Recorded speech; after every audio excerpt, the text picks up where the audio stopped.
Hello, everyone. I'm JT Wistrcill. I'm Jack Wistrcill. And we're here for another edition of From the Couch. Yes, it's the first ever From the Couch where I'm hosting 45 plus episodes in my hosting debut, and the first ever without the big sky commish, Tom Wistrcill. We do miss him. He is out golfing, having fun, but the show goes on, as did the NFL season. Week 11 wrapped up. It was another exciting week in which Jack Steelers got to another win. And my Vikes had another disappointment. And usually as the host, this is where you pass it off and let the other person talk, but I got to get something off my chest. It really hurt this weekend to see the Cowboys stun my Vikings. It was really disappointing. I thought the Cowboys were dead coming in. I didn't think they were playing for Mike McCarthy. But then what happens, and I don't know if you heard this or not, but Mike McCarthy, the night before at a team hotel, he wanted to get the mentality across to his team that they were going to be sledgehammers. So what did he do? He brought out a rack basically of watermelons and smashed them with a sledgehammer. The entire team got fired up and rallied up. Even DeMarcus Lawrence. There was one that was titled Dalvin Cook, and DeMarcus Lawrence grabbed the sledgehammer and smashed the Dalvin Cook one. Dalvin Cook still had over 100 yards. The Vikings offense did pretty well. The Cowboys defense was able to create 2 turnovers, 2 big fumbles, and then get the big 4th down stop late to clinch the game. But it was really their offense that impressed me. And Zeke had his first 100-yard rushing game of the season. The Cowboys rushed for 180 yards in total. Tony Pollard had the big 40-yard run. So just plays like that. Andy Dalton was able to make some nice throws. CD Lamb had an unbelievable catch. There were 2 unbelievable catches in this game between Adam Thielen's one hand and that one. Unbelievable there. Also so impressed by this Dallas offensive line. Moving Zach Martin to right tackle played huge dividends for them. I thought this was the best game they've played all year. The Vikings have no pass rush whatsoever, but either way, it was a great win by the Cowboys. They showed a lot of fight, and they got a huge win in Minnesota. So really depressing to see my Vikings lose, but credit to the Cowboys for playing a pretty good game. As a Steelers fan, you may look back a couple weeks and think about our stunt with the Cowboys. We were going in undefeated, and I was like, it's going to be a hard game to win because Cowboys are bad. So all week I was telling my fellow member here, Vikings fan, that the Cowboys are a scary team, and he was like, no, they're not. We're going to win. But in the end, the Cowboys had just had enough to beat them, just barely. I underestimated them, and because of that, I am wearing the Zeke jersey in my shame. I was this close to resurrecting the Vikings after I buried them like a few weeks back. I am so glad I didn't after that Bears win, because that would have been so embarrassing a week later, but much respect to the Cowboys Nation. Okay, my number 1 point. We got the Steelers. There's just nothing to be said. They played the Jaguars, expected win, but the defense is looking very strong. Both safeties had 2 picks. I know it's against Jake Luton, but they've looked solid all year. And Big Ben is still playing like Big Ben does. He doesn't make many mistakes. When he does, they're very rare. And everyone is talking about the Steelers have this easy schedule. They barely play anyone above 500. Let's talk about, everyone says the best team in the NFL is the Chiefs. They only played one more team above 500 on their schedule than us. So they've had a fairly easy schedule too, but no one talks about that. And also the most underrated part of the Steelers team is the wide receiver trio. Most fantasy leagues that have 10 plus people have at least all 3 wide receivers on their teams. It's true. So I really do think this is a top 2 wide receiver trio, though when the Buccaneers go back and forth. But I honestly think the Steelers wide receivers are so underrated. Yeah, I think that the definition of up and down, any week, Claypool, Johnson, even Ebron, he won't lead the team in yards, but in touchdowns. And then Juju, they go off and on. I think Terrell Edmonds has been kind of a sleeper for you guys. First round pick a couple years ago out of Virginia Tech. He's had a really good year this year, but he's just gets caught up in all the big names there. So, yeah, you played the Jags, but you know what? You continue to look strong. You just got to win games, and that's what you guys did. Big game this Thursday. Yes, it will be a fun game. How are you feeling about that really quick? Feeling great. Feeling great? Their running backs out with COVID. May come back in time. It'll be interesting to monitor that situation. All right, I'm going to talk about the Seattle Seahawks going all the way back to Thursday. They get back on track. Russell Wilson's last 2 games, he's had 7 turnovers and was hit 23 times going into their Thursday night battle with the Cardinals. But they were able to get back on track. Russ got his guys going. DK Metcalf had a much better game this time. Tyler Lockett was good. Russ was himself wheeling and dealing. Also, they got the rushing attack going. Seattle ran for 165 yards, and the big catalyst for that was Carlos Hyde, having him back going for 79 yards. The Cardinals shot themselves in the foot a lot, especially late in the game. There was a holding penalty, which resulted in a safety because it was inside the end zone on that. Drake Kilpatrick extended a Seahawks drive because he basically got in DK Metcalf's face. He threw a punch at him after trying to be separated, so it's just stuff like that. I got to say this too, I've been impressed by the Seattle defense the last 2 weeks. The Rams offense, we talked about what they did. We're going to talk about what they did, but they held them to 16 points last week, and they held this Cardinals offense to 21 points. That's just the point I was going to hit on. The Seahawks defense has actually started to come along. For a defense that we all thought was top 5 worst in the NFL. Now all of a sudden, back-to-back weeks, they played very strong. And when they play strong, it just makes everything easier for Russell Wilson. He doesn't have to be on the field constantly because they're just getting scored on over and over again. And when the defense can produce and get Russell Wilson out there with DK Metcalf, with Tyler Lockett, and once they get Chris Carson back, who hasn't even been back, I think the Seahawks are still a very good team for the Super Bowl. On the other end, the Cardinals, I just don't think Kyler Murray's ready enough to get them really deep in the playoffs. I think he's still very up and down, makes a lot of mistakes. But DeAndre Hopkins is still the man.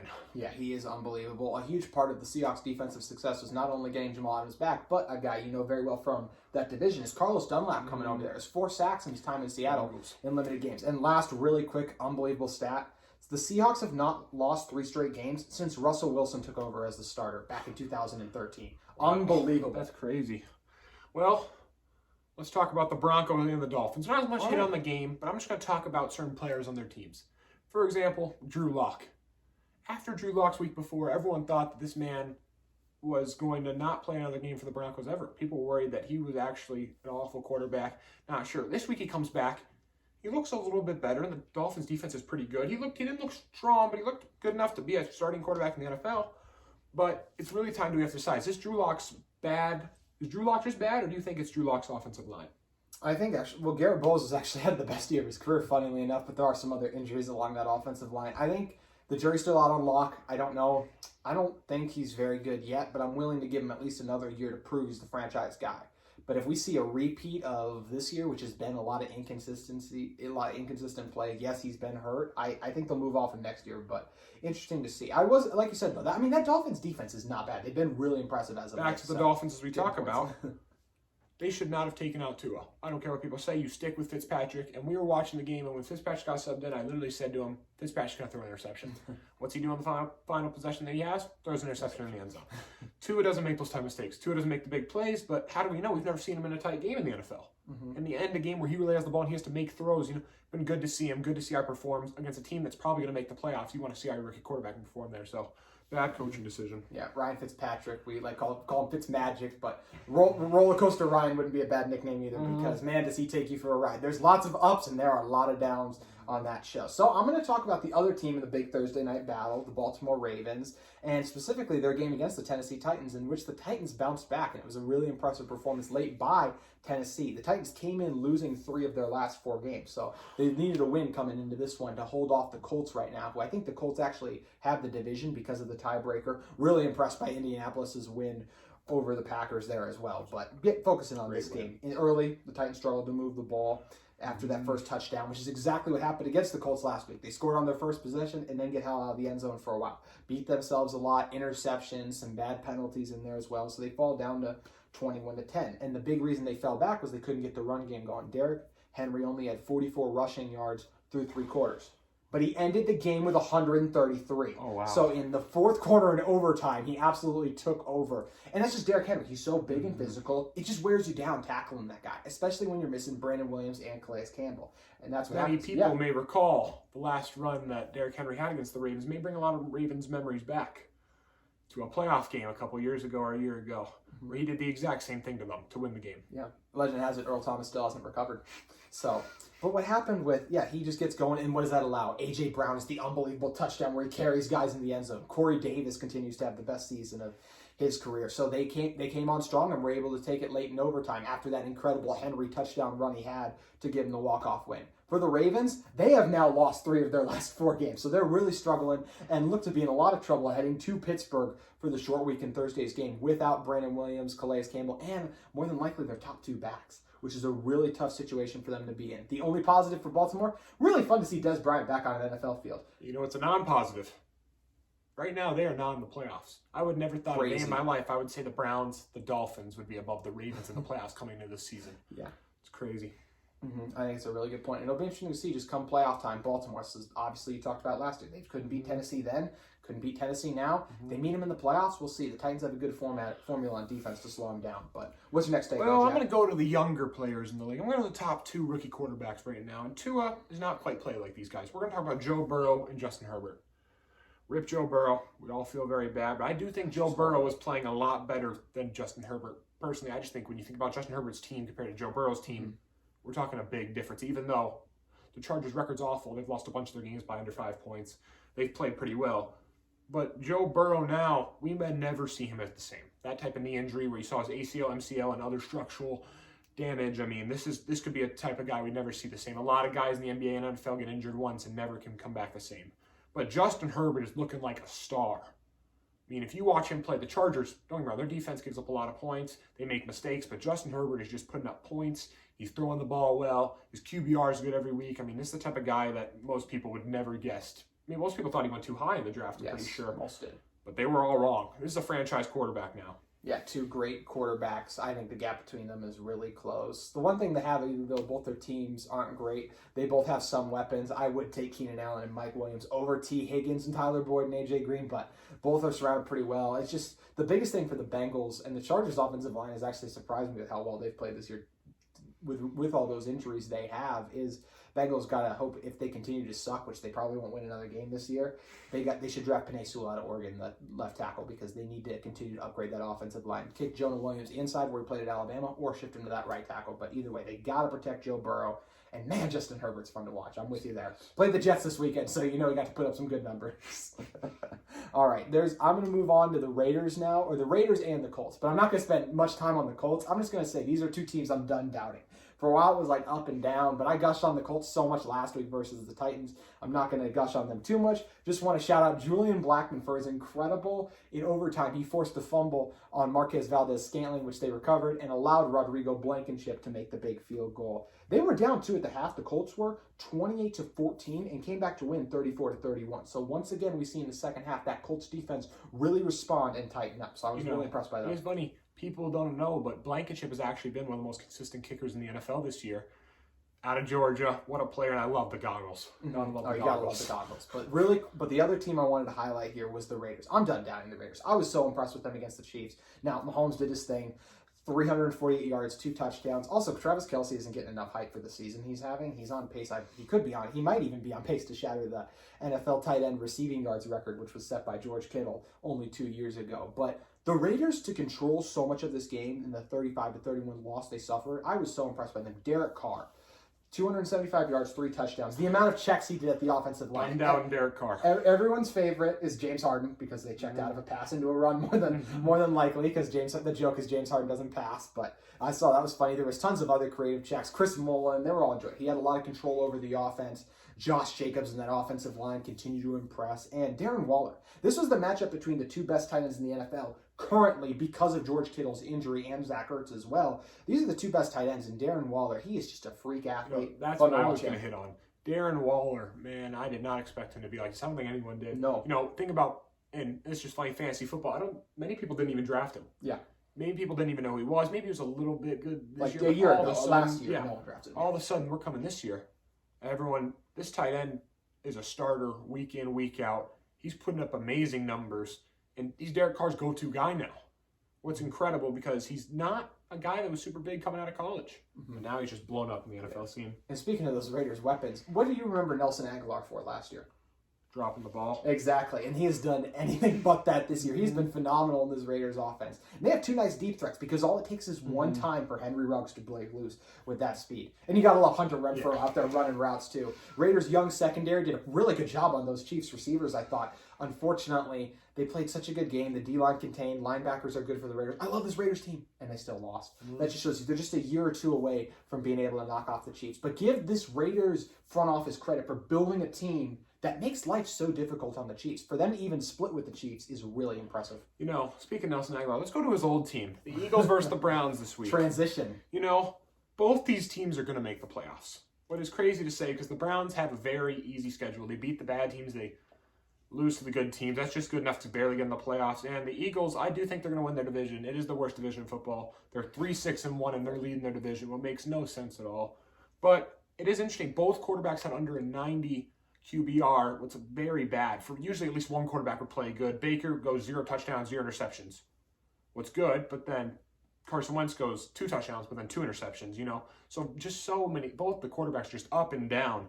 But the Browns defense is elite. And that's what I think makes them better than the Eagles. The Browns defense is elite. Myles Garrett, who didn't even play, has been amazing. He didn't even play. The defense plays well. It's crazy. And Carson Wentz, he does deserve a lot of the hate that he's getting. He's looked bad. But they have a very injured O-line getting old. The defense is getting old. The defense is giving up a lot of points. But I do have a bold prediction about both these teams. All right. I don't think both quarterbacks play all year next year, and not because they get injured. I think they're both getting benched mid-year next year because both these quarterbacks are not good. Be interesting to check back and see how that one ages. It will be interesting. I think you made with the Browns. I don't think it's necessarily like you said, they're kind of an average team because they beat the bad teams. But I think they could pull up last year's Vikings and go in somewhere and win a playoff game. And why would I compare them to the Vikings? Because their offensive coordinator is the former Vikings offensive coordinator. Nick Chubb, Kareem Hunt, the best running back duo in the league. Like that offensive line. And you mentioned Myles Garrett. How about Denzel Ward? I thought he was really effective yesterday. So, been impressed by this Browns team so far. All right, moving on to my final takeaway. How about the Rams and their huge win on Monday Night Football, going to Tampa? These are the kind of games going down on these tough road games like that, just going into a hostile place like Tampa. Definitely not tough from a weather perspective in Tampa, but this is the kind of game that was supposed to be tough for them to win, especially when the Buccaneers sell out to stop the run, and that's what they did. For so long it's been, and the Rams only ran for 37 rushing yards. If the Rams can't establish the run, they usually lose because it gets the play-action pass going, the bootleg game, all of that for Goff. But Goff still diced this Tampa Bay secondary up. He was unbelievable yesterday. You got to give him credit. He is so up and down sometimes, and I do think he's still probably the definition of a system quarterback. I literally heard Brian Greasy say it's up to Sean McVay can get Goff to complete those passes, and that's what it seems like sometimes because that offense is McVay. But Goff, gave him his credit yesterday, 376 yards, 3 touchdowns. He was pretty accurate. Yeah, he had 2 interceptions late, but the second half, the later portion of it was really sloppy. There was only 17 combined points in the second half, so the defense is really tightened up. Cooper Kupp and Robert Woods both really good. Kupp 145 yards, Woods 130 yards. And this is another offensive line when we're talking about the Rams that really impressed me. Ndamukong Suh, Jason Pierre-Paul, Shaq Barrett. Really intimidating guys on the Tampa Bay front seven. They didn't even register a quarterback hit in the sack drop back game like that. So really good job by them. No Whitworth for the Rams either. So that's why I was so impressed by that Rams offensive line, really stepping up and not letting them get some pressure. And the Rams defense continued to impress as well. Aaron Donald, no, he didn't have a dominant statistic game. He actually didn't even register a tackle, but the attention he demands allows other guys to eat. And it's what made Brady uncomfortable in the pocket. And that's been the key this year. The games they've lost so far, the 2 to the Saints, this one, and the Bears one, all really good defensive lines. You got to get pressure and hit Brady, make him uncomfortable. The second half, he throws those 2 interceptions, in part because he's just out of sync, out of rhythm. The Buccaneers also struggled to run the ball. Yeah, they got this nice receiving core, but when your quarterback's getting hit, it's not going to do you any good. So I really love the way this Rams defense is playing right now, and I think when you get performances like this out of that offense, I mean, this is a team that could make their way back to the Super Bowl. And for Tampa, they're going to have to figure something out because if they play teams like the Saints, the Bears, who I guess the Bears could have a slim chance of making it in the playoffs, or this team again and the Rams, they're going to be in trouble. Not all is not well in Tampa Bay. Yeah, you know, the Rams are really impressive. In the toughest division, winning a game against the Buccaneers, truly incredible. So I'm on to my final point here. We're going away from the current NFL. We're going to Hall of Fame Semifinalists. They announced the list. There's a bunch of names on here. We're just going to hit on a couple of the main ones. You got Peyton Manning. Yes. One of the all-time greatest quarterbacks. You got JT's one of his favorite players, Jared Allen. Yes, I love Jared Allen. Big Sky football player also. Indeed. Charles Woodson. Great player. We didn't get to see his best years for when I started watching the NFL, but still very good. And then Calvin Johnson, a.k.a. DK Metcalf Jr. is what DK Metcalf is now. It's still disrespectful to Calvin Johnson. Some of the many names that people forget about is like Patrick Willis, great 49ers middle linebacker throughout his whole career. And then Hines Ward, of course. I mean, arguably the best wide receiver of all time, honestly, in my opinion. No bias there at all, I promise. No bias whatsoever. So, you know, GT, I just have to ask you, who are you most interested to see in that Hall of Fame lineup to go see and get up to the Hall of Fame? I'm excited to hear Peyton Manning's speech. We all love Peyton Manning, I think. But no matter how many times I hear it, I can't believe Calvin Johnson's retired.